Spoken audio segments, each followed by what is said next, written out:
Hello, and welcome to this week's conversation on the Low No Drinker podcast, bringing you closer to the people, places, and brands leading the low, no, and light alcohol revolution. He is an alcohol-free drinks maker, a Reiki master, a DJ, and the co-founder of the Sober Sound System. He is the Sober Sommelier. He is Alex Norwood Hill, and he is here to meet with me today to talk about his epic return to the Ibiza rave scene with his second season of the Sober Sound System, which is a beachside sober clubbing sensation for all the party people. I want to know what inspired it, what the reception has been like on the ultimate clubbing island, and just what you can expect when you decide to go and shake a leg at the Sober Sound System with Alex and his crew. It's so exciting. I'm so impressed with what you've done, Alex. Thank you for joining me to have a chat about it. How are you doing today?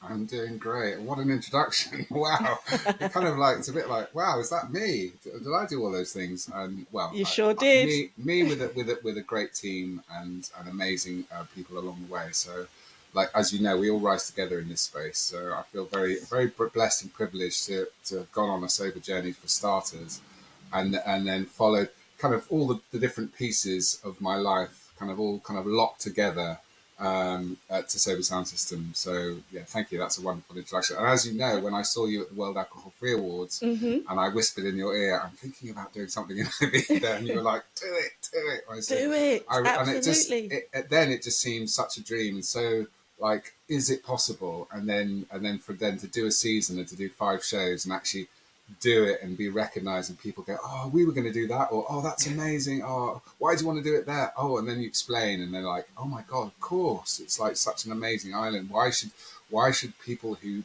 don't drink not be catered for? Why can we not, party in a new way where we have, the best of all worlds, where we have, high vibration, amazing drinks, amazing genuine connection, and no downside, dance the night away and do it all again the next day, and then get on what I call the vomit comet, the Monday flight back to UK, everyone's dead, and you're like all bouncy, just like you were when you flew out, and everyone's like, "Oh my God," and everyone's Who is that person? It's so funny because everybody on the flight who is so like excited on the way out, and they're all kind of smashing back the shots and everything, and like, yay! And then you're on the same flight back, and they're all completely dead. And you're just there, like, just reading a book, feeling smug, looking forward to the week ahead. And it's like, obviously, it wasn't always like that. So I've been on that flight, in my drinking days and my drugging days, and it was hell. Yeah. And I'm so glad I don't have to do that again. So. Well, tell me about that, because I love your story. Kind of takes you full circle, doesn't it? In your choice to be where you are with it all. So tell me, what was the adventure that led you to decide that Sober Sound System Ibiza was the right path for you? Okay, well, I think really to get to that point, you have to understand as well a bit about. I went to Manchester University. This is going back a bit, but I lived in Paris in my year off, and I loved going to the clubs in Paris, and also grew up in London, West London. So I was going to things like, the WAG and Subterranean and all those cool clubs, and, the Fridge in 88, 89, listening to Giles Peterson, or going, listening to kind of the early rave scene, Shoom, Enter the Dragon and stuff like that with Danny Rampling. And so I kind of had I kind of hit 18 and kind of, 1990, and it's like a perfect kind of, in terms of musically, 89, Soul to Soul as well, and all that stuff that was going on, of course, Jazzy B.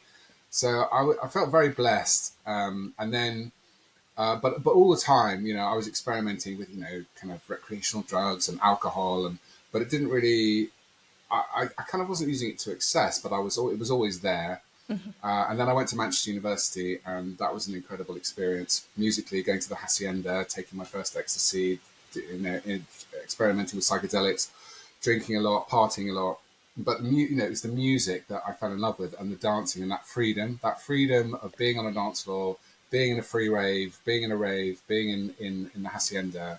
And it was something that just I connected with. And actually, I first started studying fashion, but I changed to comparative religion and social anthropology just because I wasn't enjoying the course. I changed, went to the university, and I actually did my kind of dissertation was about the ritual and ecstatic dance and religion. And what it was saying was that actually, when like the whirling dervishes or sacred dance of the Tibetan, Tibetan like devas or Tibetan sacred dancers, or any sacred dance like the Hindu sacred dance, it's when you go into dance, you connect with the divine. You are a vessel. It's the individual's connection to the divine, because the ego disappears and you've got that freedom. It's a really beautiful thing to understand, and that's why with kind of rave culture and dance culture, why we love it so much is because when you're dancing, you're in that kind of that balance where you're just free. The ego is put to one side, and you're connected to everything, to source, because you're just in that flow. So that was that's a background, and I suppose particularly the hacienda and particularly going to all those parties. So it kind of cuts forward to when I left university. I actually started working at the canteen in Chelsea Harbour as a trainee kind of mixologist and sommelier. And that Marco Pierre White was the chef at that time. And it was owned by the actor Michael Caine. And so that was my background in drinks. So I got a really good schooling there. I think there's one of my lines that I think I've made a martini for four of the James Bond lads. Roger Moore's dead now, but I think I've actually made a martini for the actors. It's kind of like Pierce Brosnan, George Lazenby, yeah. And so I was kind of like in that, Roger Moore and then Sean Connery. So I was in that space learning about drinks. I won a few competitions as well, and I helped set up. Well, not set up, but I worked for a company after that opened this bar on the edge of Brixton and Clapham called the White House, which was a members club, and I was involved in corporate events. But yeah, I was taken after the canteen. I was taken over to Miami to open up Michael Caine's South Beach Brasserie, and I was basically beverage manager there. Mm-hmm. But I was there doing drinks, but I was also doing music as well. So on the side, I was really into my acid jazz, my rare groove, my drum and bass. Love my drum and bass because it was really kicking off, the liquid drum and bass, all that stuff. Fabio and Groove Rider stuff. I was going to Rage at Heaven before, so it's like, and Goldie, of course, and then DJ Ron and all that whole thing. So You're taking me back, Alex. You're taking me back. Yeah, so I know. Well, it was heady times, and I think Ronnie Size had just won the V recordings and Jumping Jack Frost. Ronnie Size had just won the Mercury Music Prize, and basically I started DJing on 2 pirate radio stations, WOMB and Beach Radio, and I had 2 radio shows, and I was one of the first drum and bass DJs in Miami, and everyone, because it was 96, 97, everyone was like, "What's this music?" So I was, by night I was. In the daytime I was doing my radio shows, and by night I was a mixologist and sommelier. So this is where it all comes from, and I love that Miami time. I mean, there was a lot of alcohol and there was a lot of drugs, particularly cocaine and stuff. But it was a heady time, and I think one of my highlights was I did a couple of winter music conferences, and I was basically hosting the V recordings, the Ronnie Size tour bus, and all the DJs. I was the fixer. I did a radio show with Fabio and Groove Rider, and actually it was Groove Rider. So that was like handing over to the legendary Groove Rider in my radio show. It's just like, what is going on? It's just like, oh my God. And then I opened for Tricky in front of 5,000 people at the Cameo Theatre. That was my biggest show. Wow. So it was an incredible time, and I was just in the mixer. And then I came back to the UK and then got into, kind of settled down, got into corporate events, and then finally from there went into property. So it was kind of this life. I moved to Kent, but always in the background, I carried on DJing, carried on doing a lot of charity events, and carried on making amazing drinks, but only for me, really. But in the background, the alcohol and the drugs were still kind of recreationally being used, and unhealthily. The benders. It was just like there was stuff. I think I'd had quite a colourful childhood, and there was stuff that I hadn't dealt with. So for me, self-medicating was my way of dealing with it, and I was quite methodical. I was a bit like Sherlock Holmes, like, right, now, Watson, I'm going to have exactly this amount of alcohol with this amount of barbiturates and this amount of whatever. It's just kind of like, it was all scientific, but it would be fine for 3 days, and then when you stop, it's just like, okay, now what? Now I've got to pick up the pieces of my life, So it all came to a head, and I was organising a bachelor party stag do for a friend of mine in Ibiza. I'd never been to Ibiza before, and it was very messy. And during that trip, just to kind of cut it short, because the story could take 20 minutes, but I ended up having a spiritual awakening. Went out to this. Ibiza's got a very amazing energy, and the reason is there's this special rock called Esvedra, which is connected. It looks like a dragon head, actually, and it has got dragon energy, but it's connected to this goddess, this Phoenician goddess Tanit. It's connected to Egypt. It's the third most magnetic point on the earth. It's also where Odysseus was supposed to be lured on the rocks and the sirens. It's mystical, magical. Like, when you go near it, the energy is pulsing, and it pulses through the whole of Ibiza. And on the Sunday of this trip, we took a boat trip out to Esvedra, as we were going there, I was sitting on the front of the boat meditating, and everyone on the stag do was laughing at me, going, "What's he doing?" And I was just like, I had a sixth sense that something big was about to happen, and I'm quite a spiritual person anyway. I had some spiritual awakenings at university, taking a lot of LSD and mushrooms, obviously, as you would.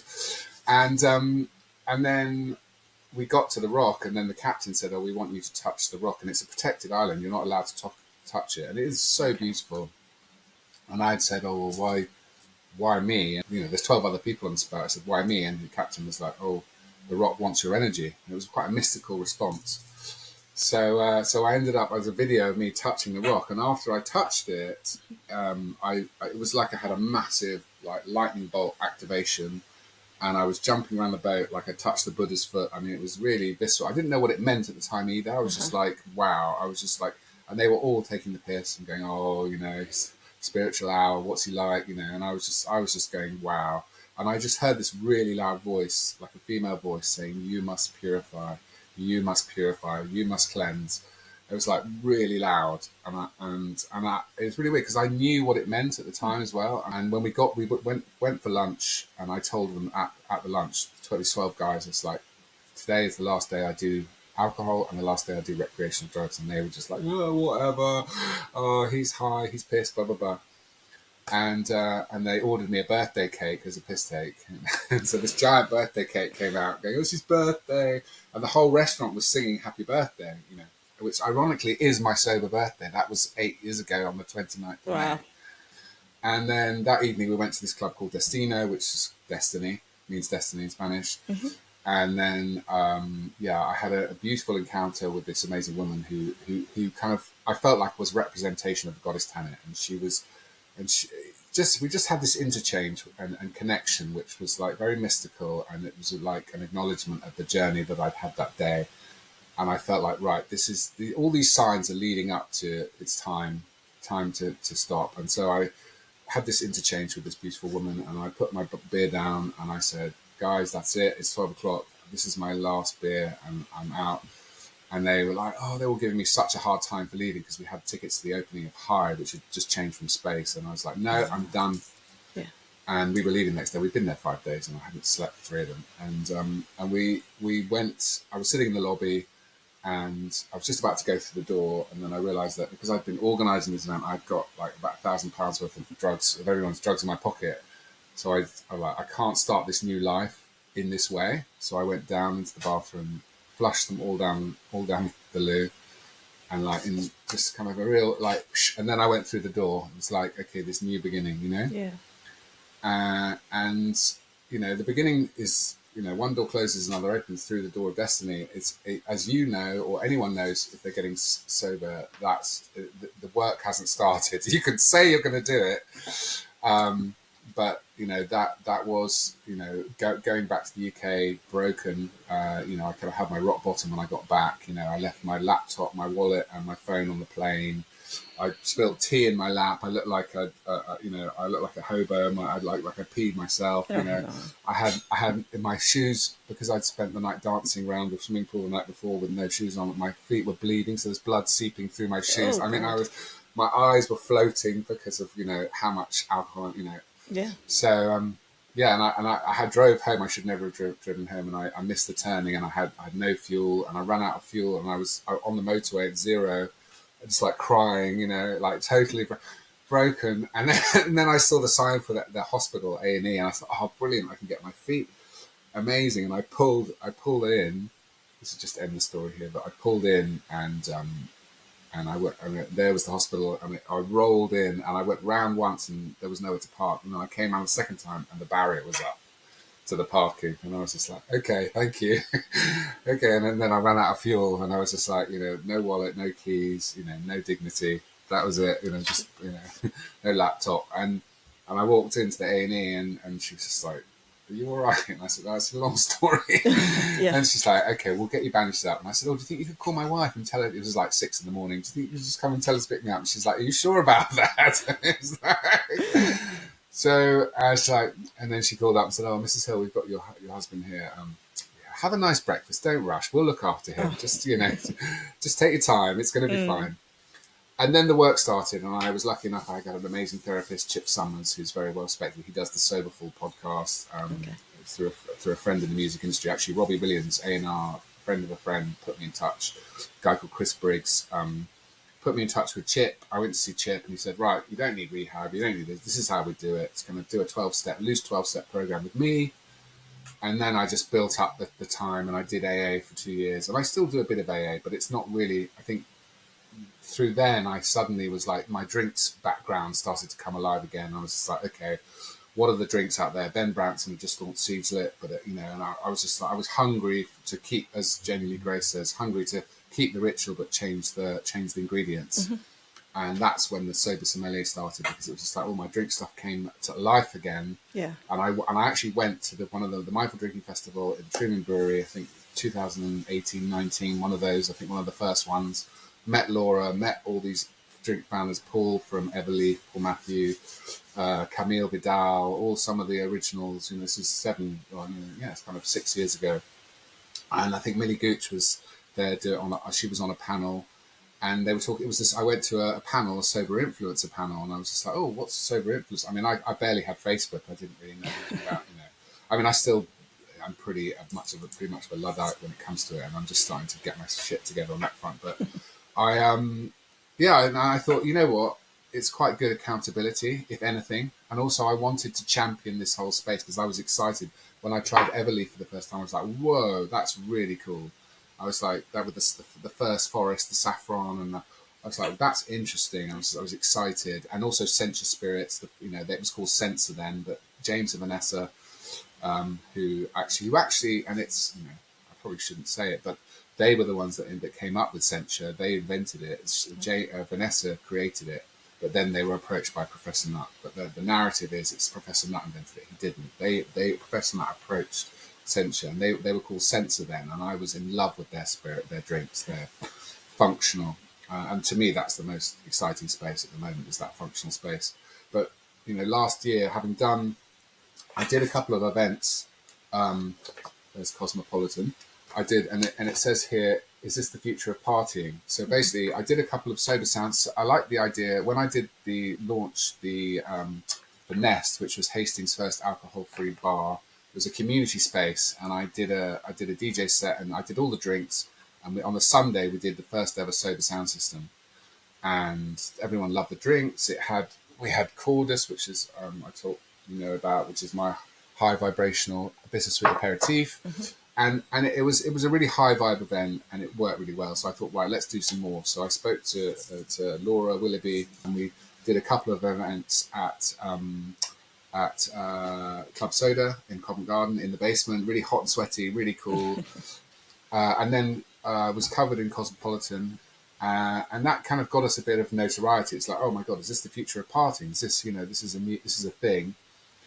And then I was approached by a lovely friend, Laura, and she works with some of the biggest DJs in the world, like Clapton, Vintage Culture, and Seb Leger, and all these DJs. And she said, oh, a friend of mine, I met her just after lockdown. She said, oh, a friend of mine's in Ibiza. Her name's Kelly Marie Bittles, and she's a sober DJ. She's been sober, I think, just over a year, and she's been living in Ibiza for 7 years. And she'd like to put on some sober parties, because I was doing this, Sober Sound System. So I was like, wow, okay, let's chat, let's see. And we had a conversation, and we gelled, and we just decided, right, let's do it. There's lots of reasons why we couldn't do it and it shouldn't do it. But we got our venue, we got our sponsors, our drinks brand sponsors, which I can talk about, All the Bitter and the various, great drinks brands, particularly Zeno as well, and Liars and Nista. And yeah, so it was a great little selection of sponsors. And we got our venue and we did 5 events. So it was amazing. A really incredible team effort, bringing together, we had guest mixologists. Keith from the Conscious Bar came out. Amazing guest DJs, Marcus Enbo from Sweden, Nick Hayes, Mr. Purple, and a whole selection of other kind of amazing DJs.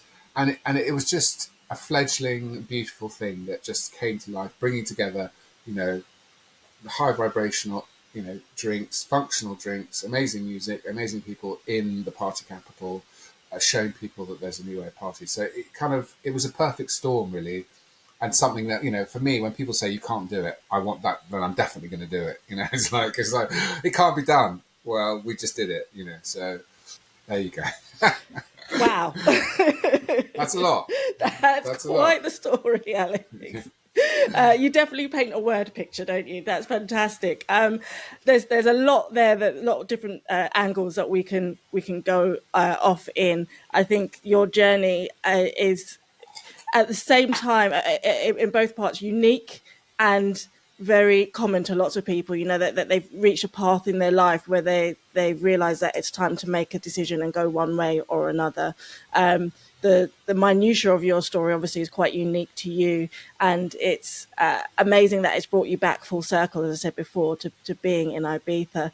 I'd like to talk a little bit about the process of starting the club, because you're going to, as you said before, the party island. It is known for throughout the country and many other countries as the place where young people go to get absolutely just hammered really off their face on drink and drugs and party and have sex. There was that TV show for a little while, wasn't there, about teens in Ibiza, and it was just debaucherous.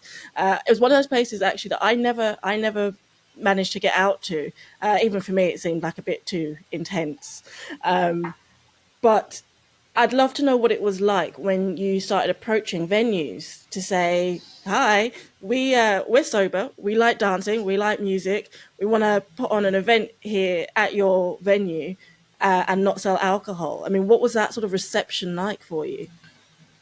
Well, I think really Kelly's probably the best one because she's living there and she was, there is a sober community out there. There are Facebook pages. There are, I think that in Ibiza, it's very much people do stick to areas like, there's like San Antonio, then there's Santa Eulalia, then there's the North, San Juan, and then, Salinas down south or the Old Town. And so, to do it in San Antonio, like go into the eye of the storm, often they say, where it's darkest, that's where the light needs to be. And actually, in a way, that's even better. I mean, it was Kelly literally, had the idea of this rooftop terrace hotel, really beautiful hotel called Aperture.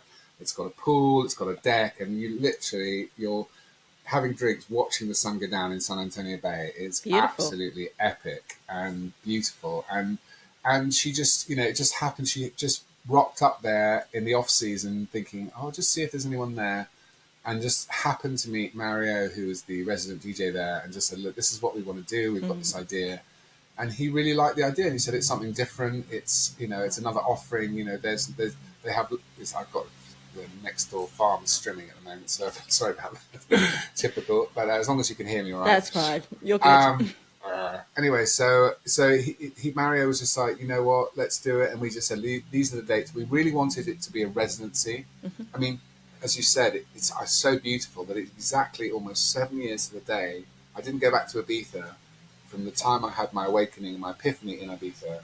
And I always wanted to go. And when I left, I said, I'm going to come back here and DJ. I know it. I just know it. But it took 7 years, a 7-year cycle of sobriety and doing everything for the stars to align. Exactly 7 years we did our first gig, and which is amazing. And I think the reception from Mario was great, but I think generally there was a lot of resistance and like, well, why?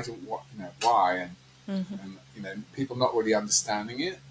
But through the networks that we created, both you know Liars had just opened their first dedicated bar at Amnesia.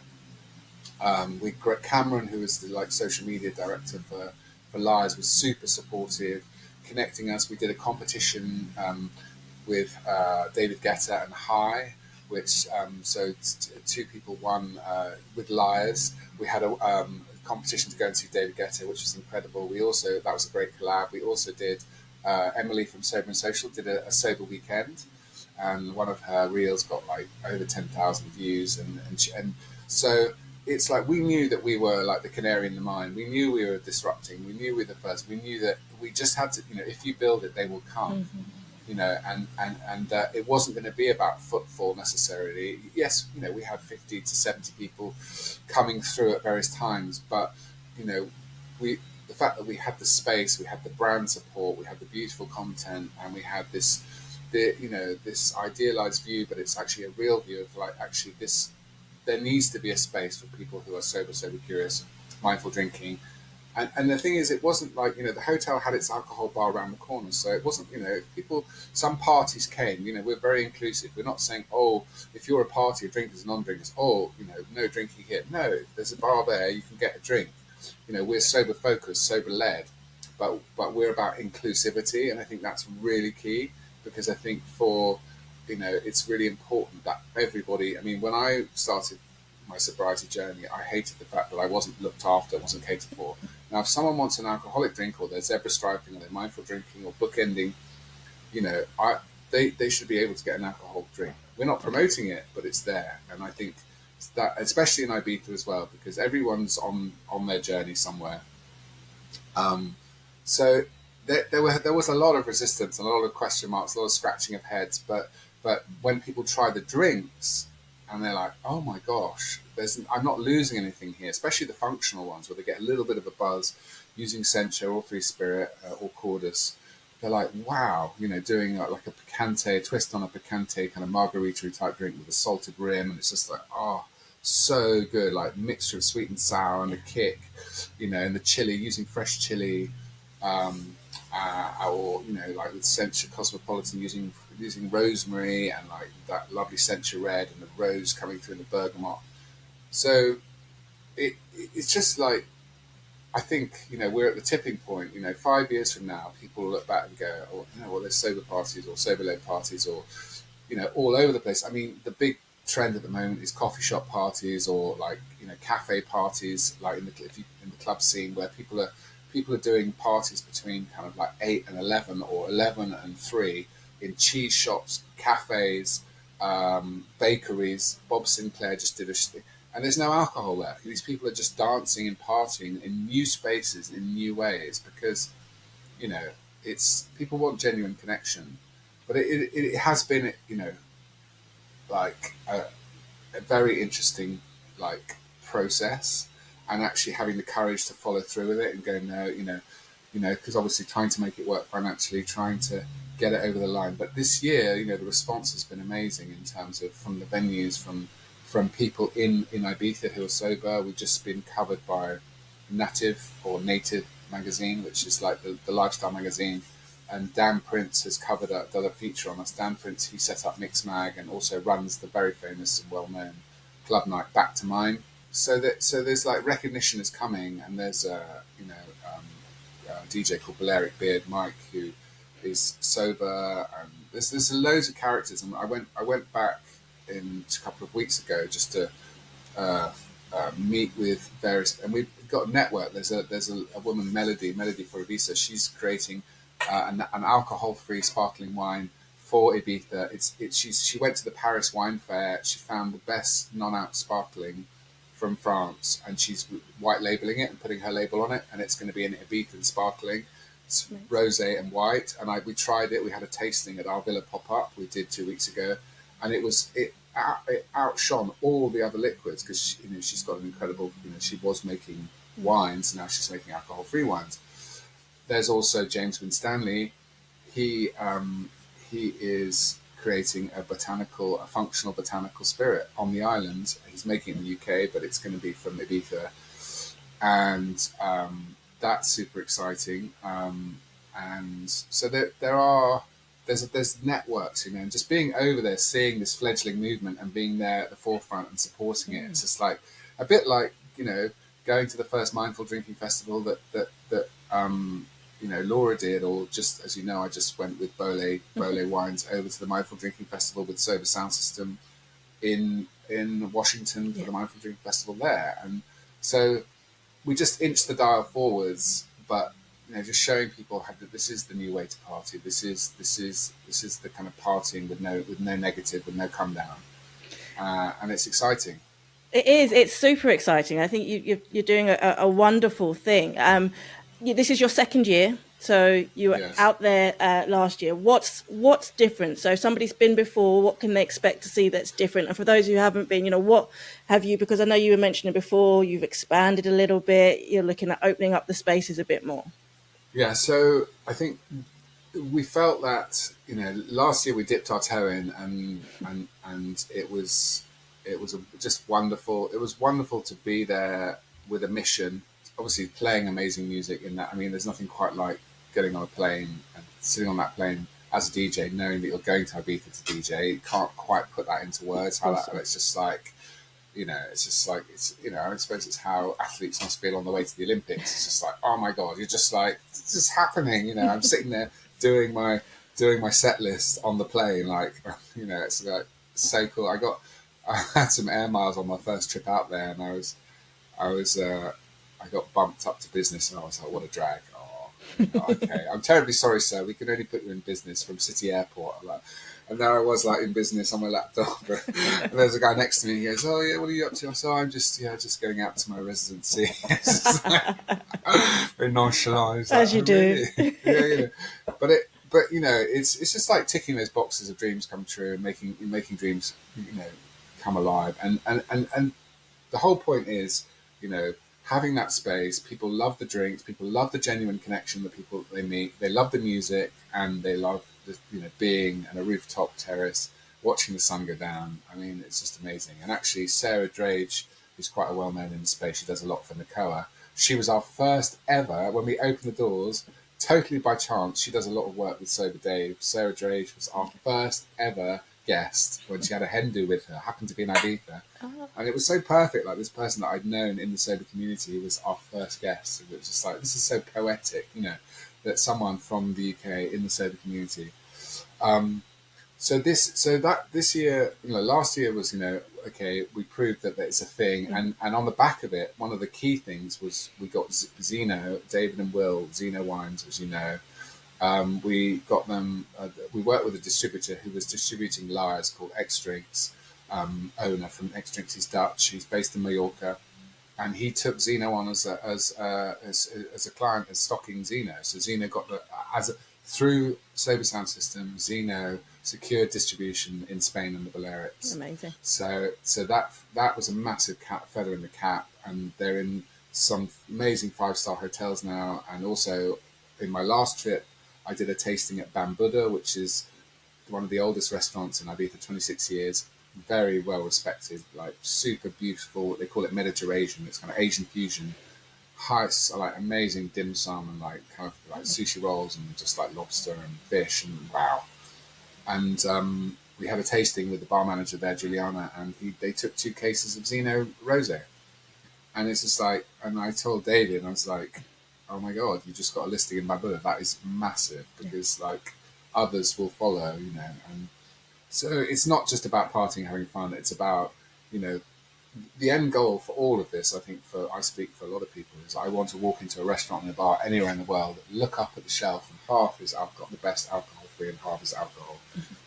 Whether we'll get there in 20 years, 30 years, it'll happen, because that's the way it's going. But it's doing these little incremental things that we're doing as a movement and as people in the space leading the way is going to get us there. And it's just little things like Zeno's listed at Bambuda. That's mental. Like, to me, that's just like, wow, So this year, I wanted, because in Ibiza, people stick to areas like the crazies. Okay. The crazies go to San Antonio to party, The wealthy hippies are in Santa Gertrudis, or the billionaires and the wealthy hippies, The kind of the people a bit more chill and kind of down to earth are over in Santa Ilaria, and then super wellness is up in San Juan, super hippie, and so and in the middle Las Dalias and stuff, there's the big hippie market. So it like what people don't realize is Ibiza is not what you see on those shows on that telly. Ibiza is very spiritual. It's beautiful landscape, beautiful hidden beaches. Just think like beautiful. It's like a beautiful Balearic island, like a Greek island, but with one area that's crazy. A bit like anywhere like Yeah. Balaraki or Albufeira. There's always a bit where you put all the crazies, but then there's also the beautiful bits and the magical bits and the spiritual bits. And Ibiza's got it in spades because of Esvedra and because of its history, its magical history. So this year I was put in touch with this amazing place called Word of Mouth Cafe in Santa Ilaria, which is it's a beach bar cafe, and so they are offering us a date. It's our launch date for this season, Which is the 29th of May. Ooh. So Thursday the 29th of May, which is exactly my 8th year soberversary. Wow, so it's going to be a big one. It's going to be a big one. May the 29th. So we've got that. So the whole plan is as we go out for a long weekend each time, the last weekend of every month. That's the thing. We're doing 5 weekends. But the idea was to make the most of it. So if we're there, let's try and do a pop-up on different parts of the island.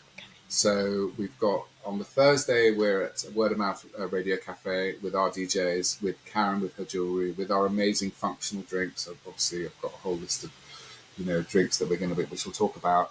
And then on the Friday, we're in talks with just finalising, but we have a venue possibly which we're just about to finalise, which is hopefully a beautiful hotel, boutique hotel down in the south in Salinas, which is they call Salinas. It's where the salt. They've got a big kind of like salt mine there. Okay. Ibiza salt is amazing. So that's to be confirmed. We're just and if that doesn't quite happen, we'll do a little villa pop up, or we'll do a pop up or something, because pop ups are great because in Ibiza everyone's busy, everyone's doing stuff, and people are out there. So if you do a pop up, it just might people are very last minute. Oh yeah, okay, I can make that. Okay. And you can get 30 or 40 people to a pop-up, and it's a vibe, and that's what we did. That's what we did 2 weeks ago in San Juan at this beautiful villa. So there will be a date on the Friday. There'll be something, and then on the Saturday it's our residency at Aperture, which is in San Antonio. So basically, if you're out in Ibiza that weekend, the last weekend in May, 29th to the 31st, there'll be 3 opportunities to experience a Sober Sound System on different parts of the island. Because a lot of people, when they're up in the east or the north, they don't want to go to San Antonio, so we're giving that offering and a chance to try the liquids, new sponsors, new liquids, which we're super excited, which we're going to be revealing soon, and yeah, I've got some of the liquids here that we're going to be sharing. So yeah, tell me about some of the drinks. And you've mentioned Zeno, you've mentioned Liars. What else can people enjoy while they're shaking a leg? So there will be, I think there'll be some Bole as well on offer. There will be, which is obviously beautiful alcohol-free sparkling wine, double fermented. Mm-hmm. There will be some Free Spirit, particularly Social and Livener. Yep. So we love that. There will be some Pathfinder, which I know you've got behind you. I think one of the key ingredients to making all these drinks so amazing, and it cannot be underestimated, and we are directly supplied by them, is let me hold them properly. Is All the Bitter. So All the Bitter. These founders, look at the awards there, the alcohol-free awards. These bitters are, to me, the biggest game changer. If you said to me, what's the biggest game-changing moment or drink in the alcohol-free space in the last 5 years, I would say All the Bitter, alcohol-free bitters, because the flavor that they create, the viscosity, the texturing without alcohol is, Ian and Carly, they're in Chico, California. They were 2 of the best sommeliers in the world. They were at the French Laundry.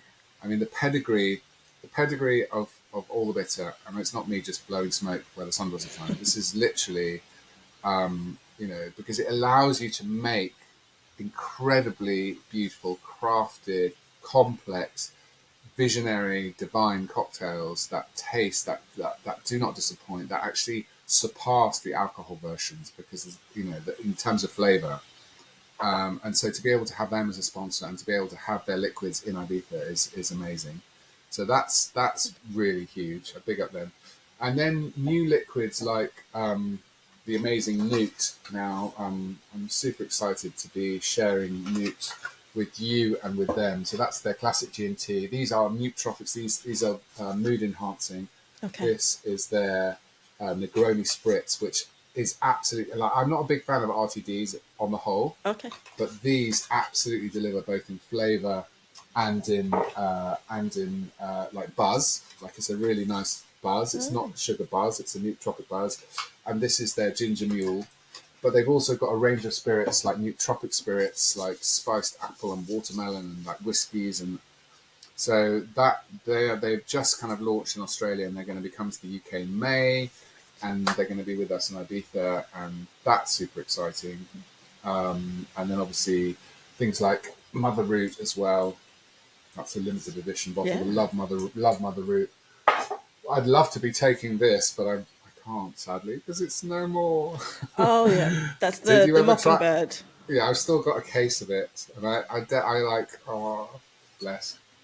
Anyway, so those are the kind of liquids, but I'm really, to me, the thing is, I really enjoy the functional space. I think, Sencha, there'll be some Sencha as well, red and black. And the thing is with Cordus, the way that Cordus fits in is an amplifier energetically because it's made with crystals and Reiki. I've got one of the crystals I use here, this is a Lemurian seed crystal. Wow, beautiful. Very beautiful, very powerful. So it's used to charge the high frequency energy in the liquid.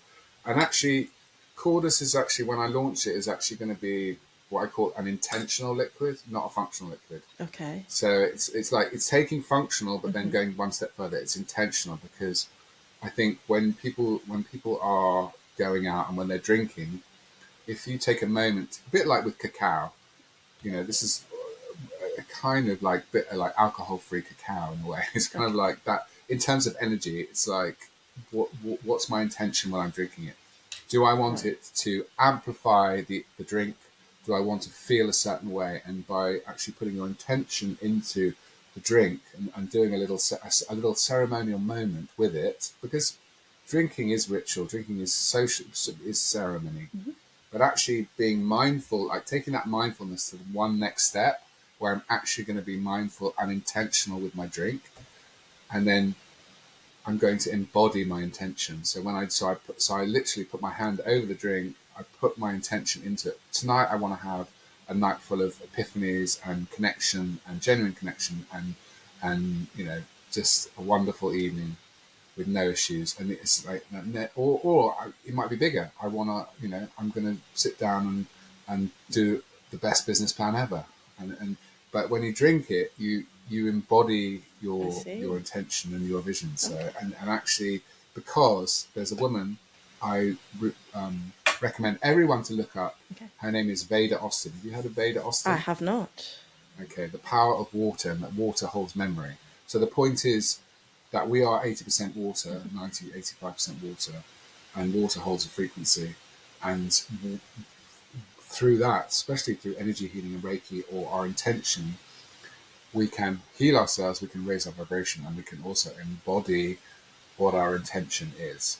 And it's scientific. It's not just woo. It's not just woo-woo. It's not just woo. So look up Veda Austin and you can see the science behind it, and then you can understand why making this liquid is so important to me in my journey, because it's intentional and it's a frequency. So we're all energy. Amazing. And for those who would like to join you at Sober Sound System and maybe try some amazing Cordus, some of the other drinks that you've mentioned, no matter which part of the island they're going to, give us some of the dates and give us the places that they can go to find out more about it, because we need to get people buying some tickets and jumping on a plane to go and party with you. Exactly. So basically the dates, 29th of May, Thursday the 29th of May is season launch and my 8th year soberversary, and that will be at Word of Mouth Cafe in Santa Laura, 1 to 6 p.m. We are looking at a venue, all being well, called La Pandilla in Salinas for the 30th daytime, and then 5 to 10 p.m. on Saturday the 31st in San Antonio at Aperture Roof Terrace. That's a beautiful hotel. So that's the opening weekend, and we will repeat that the last weekend of every month. So there'll be so in June, end of June, same weekend, and last weekend, July, August, September. So there will be 5 opportunities to come out. So you can plan. And you can always DM me if you need any advice on where to stay, to do it on a budget. It doesn't Ibiza. Everyone thinks, Ibiza has to be expensive. You can literally get a Jet2 or a EasyJet holiday for a long weekend for like 500 quid. That's literally accommodation, flight, and a large bag. So it's totally, it's totally doable. People are, it's so expensive. And there are lovely little local restaurants and places. There's a place called the Golden Buddha we go to, which is Sunset in San Antonio. It's really not, if you want to go to high and get a table and drop loads of money, that's fine. But there is a way to do it on a budget. So if you want to find out, you can go to @Sober Sommelier on Instagram or @Sober Sound System Ibiza on Instagram. My link tree on Instagram will have all the links. And soon our websites will be updated as well. So sobersommelier.co.uk or @sobersoundsystemibiza.com. Amazing. I was on your link tree earlier on. You've got links to everything that you can't miss it. Yeah. So I will put a link to that in the show notes for people. They can go and find all of the stuff we've spoken about, whether it's obviously Sober Sound System, the work that you're doing with your Reiki work and your spirituality, because you've got your website there as well. So I'll make sure that people can find you and get on a plane. We all need a break. We're all working hard. It's been a stressful time. And if you're looking for something different to do that can support the lifestyle that you want to lead, the way you want to drink, whether you're with a friend or another half and they might still imbibe but you don't want to, it sounds like this is a perfect place for all sorts of drinking types to come together and respect the fact that this is a sober led space, but everyone is welcome to come and have a great time. So I think what you're doing is fantastic. My hats are off to you and the team, because it's not just about going and getting wild. It seems like you've really put some thought and some effort into making this a far more holistic experience for people. It sounds phenomenal. Thank you very much, Alex, for sharing that with us. Not at all. It's a pleasure. It's time for my very last question, which I ask everybody who comes on the podcast, and you shouldn't have any issues with this one, although you perhaps will have several options that you'd want to choose from. So I normally say to people, imagine it's a sunny day, but the weather is warming up nicely and barbecue season is shortly upon us. So you and your lovely wife or your friends are off to a barbecue and you're taking a couple of drinks along with you to enjoy. Other than obviously Cordus, which you're working on at the moment, what do you like to enjoy in the low-no light space for a lovely sunny barbecue day? So a lovely sunny barbecue day. I think I would. I tell you what, I would take some things like Dalston. I love like Dalston's, because they're low calorie. Their sodas are amazing, so that's quite good. And I do mix them with alcohol-free spirits. So Dalston's is amazing. Obviously, I would take one of the 3-spirit range, probably the Livener, just to get a bit of a buzz going on. Okay. And I'd put that into something. I might make a spritz with it using the Pathfinder. I love the Pathfinder. I love making spritzes with Pathfinder, and then I would use obviously some of the Newt and then all the bitter. So that gives me options, and also Zeno Rosé. I love Zeno Rosé. That's really good, and things like the functional drinks from the Blurred Vines from 3-Spirit. So I mean, I've got two trolleys, like cooler trolleys, one from Fortnum & Mason's and one my own, and I'll probably bring everything. Fill them up. So my barbecue, I'm I'll just set up a bar at one end and just kind of make hay. I can see you doing that. I can see you go to somebody else's barbecue and say, listen, totally.